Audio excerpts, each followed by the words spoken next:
Hello, welcome back to another Ignite. Thank you so much for joining me. Today we're actually going to be reading Acts chapter 20. The reading plan we have bounces back and forth between Acts and then other books of the Bible, just to give you a complete story of what life was like for the first Christians.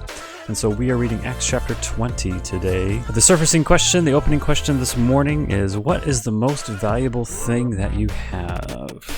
A lot of times we think about value as in just how much something costs, but what we're going to be looking at today is what Paul thought was the most valuable thing that he had. St. Paul was this guy going around starting all sorts of churches. He started this one church in a city called Ephesus, and he was leaving that place, and it was really sad, and he knew that he would never see the people again. What he wanted to do is give them the most valuable thing that he had. The most valuable thing that he had was not something made out of gold or silver, or it wasn't fancy clothing, but what he did have is he had the Word of God. And he actually leaves with this quote from Jesus. It's Acts 20:35.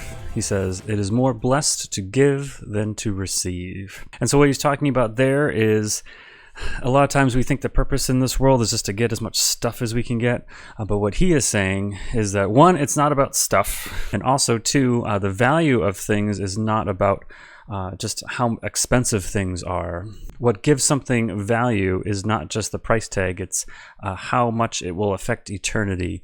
And so what he's talking about, what he has in mind, is he's thinking about heaven. He's thinking about giving people a chance to hear about the good message and give away that information, give away the quotes from the Bible that he had to say, hey, you have a chance to enter heaven and be with Jesus for the rest of your life. That is the most valuable thing. It's not about, look how expensive this piece of clothing is. And I would challenge you about that. Do you just equate value with how expensive something is, or do you see things as how much they will affect eternity? The most valuable thing that we can give someone is the Bible. It is the Word of God. It is truth contained in the Bible. Because when we share with them truth about heaven and hell and who God is and how to be forgiven, that could affect them for the rest of eternity. Especially now, I think we're all thinking about that stuff.